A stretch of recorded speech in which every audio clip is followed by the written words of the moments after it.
The Odyssey has been an inspiration for many artists and poets to take these stories and draw their own depictions of them, paint their own versions of the stories, and also write their own versions of the stories.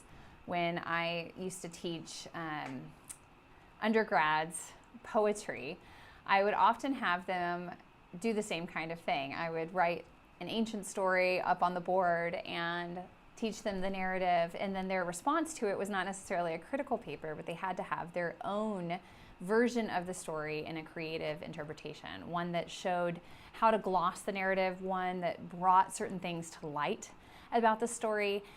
And I'm mentioning all of this because I think this is what Margaret Atwood does in her poem, The Siren Song, which was written in 1974.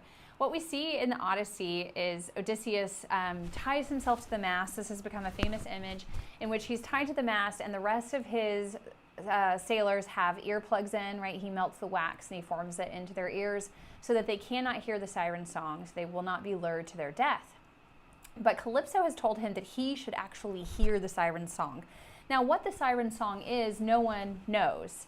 Many people have tried to guess, is it about knowledge that's going to be revealed to him if he would listen, and something that you could never hear from living people? The sirens say it will tell you about the glory of those bygone days, the glory of Troy. So there is some sense of the past being brought to light.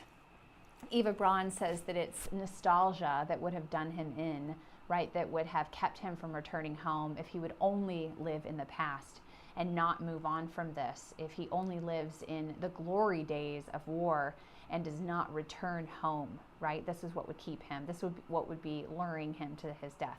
So I want to read Margaret Atwood's poem so that you get a sense of what is the imaginative truth that's at work here. What are we learning from this myth or from this story of the imagination about the siren song that is truer than fact here?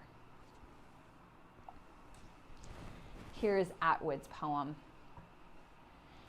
This is the song everyone would like to learn, the song that is irresistible, the song that forces men to leap overboard in squadrons even though they see the beach skulls, the song nobody knows because anyone who has heard it is dead and the others can't remember. Shall I tell you the secret? And if I do, will you get me out of this birdsuit? I don't enjoy it here, squatting on the island, looking picturesque and mythical. With these two feathery maniacs, I don't enjoy singing this trio, fatal and valuable. I will tell the secret to you, only to you. Come closer. This song is a cry for help. Help me. Only you can. You are unique. At last, alas. It is a boring song, but it works every time.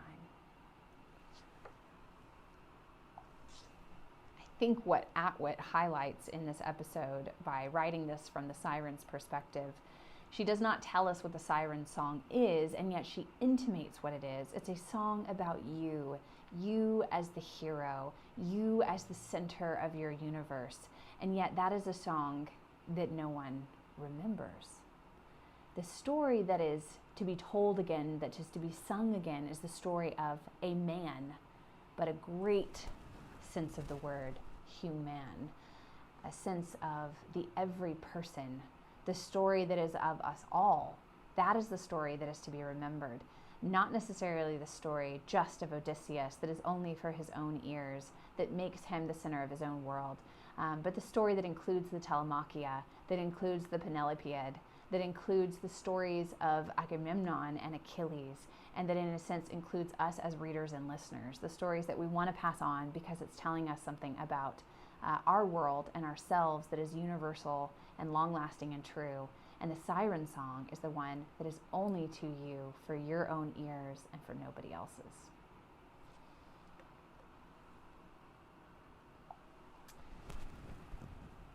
Eva Braun has pointed out that Thrinacia, which may be modern Sicily, no one really knows, but Thrinacia is at the center of the entire epic. If we divided all the lines, and we cannot know for sure exactly where this would fall, but if we divided all the lines, we see the middle of the entire story is right here at Thrinacia.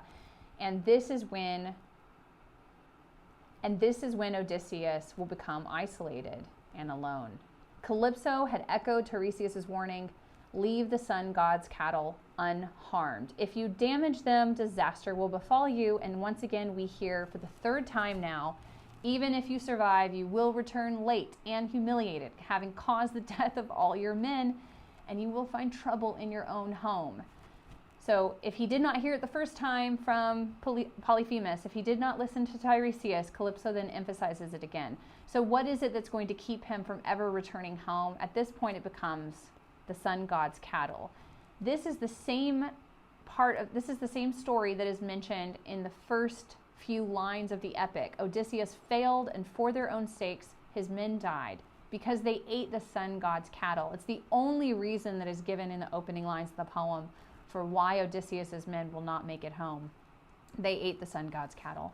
And here we have, from this moment on, from the middle of the epic, Odysseus will be alone. All the men fell overboard. They were swept away. Odysseus alone paced on the board until the current ripped the ship's side from the keel, and then he floats on a mast by himself until, of course, we see that he comes to the island of Ogygia, where he will now spend 7 years on Calypso's island. We don't know if the 7 years on Calypso's island is because of what he did to Polyphemus or why it is that he has this additional suffering, but we do know that all of his men die because they ate the sun god's cattle. We did not really listen to all of his adventures. We didn't have time to go through all the various stories. There's Scylla and Charybdis, from which we get, the rock and the hard place. Between Scylla and Charybdis, which way do you go? We see that he does not listen to Calypso's warning. In fact, Odysseus's failure, which is mentioned in Book 1 in lines 7 through 8, seems to be a failure of leadership. And one of the things that I want to stress about his failed leadership is his ineptitude when it comes to staying awake at the right time. Not sure if this is because he's denying human limitations. Not sure if he has such a fear of death that he does not sleep at the appropriate times and then sleeps at the wrong times. Some people who have an inability to sleep, sometimes metaphorically it's talked about as though there's a fear of facing death, that you're not resting, that you're afraid to rest. And so here, metaphorically, we have Odysseus maybe not understanding what it means to be alive in the ways that he is pressing on through his human limitations and ignoring sleep until it overtakes him, until sweet sleep comes upon him. The first time that we see Odysseus on his journey sleeping at the wrong time, exhausted because he had been doing all the steering himself. So again, not a good leader. He was not delegating tasks. He was pushing human limitations. He let sweet sleep overcome me, and his men open the bag with the winds in them, and the winds steer them away from Ithaca, which they could see, which was so close, back to the wind god island, which of course shows how hated they are by the gods, and they are once again on their journeys and on their quest to get back home. The next time that he leaves his men behind and there is sweet sleep that is poured upon his eyes, the next time that he has sweet sleep poured upon his eyes is when he was meant to be watching them, and instead he takes off to go pray over their time on Thrinacia, and what happens? They eat the sun god's cattle because their fearless leader is asleep.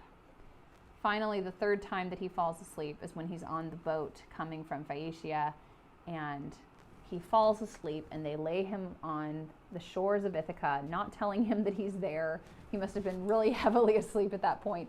They leave all of his prize and possessions there with him. So Odysseus has got to learn to wake up, not just realistically, literally wake up, but also figuratively. He has to awaken to things. He has to be able to see things. He cannot just walk through life as a dreamer. He cannot live in his imagination or his fantasy land of Phoenicia.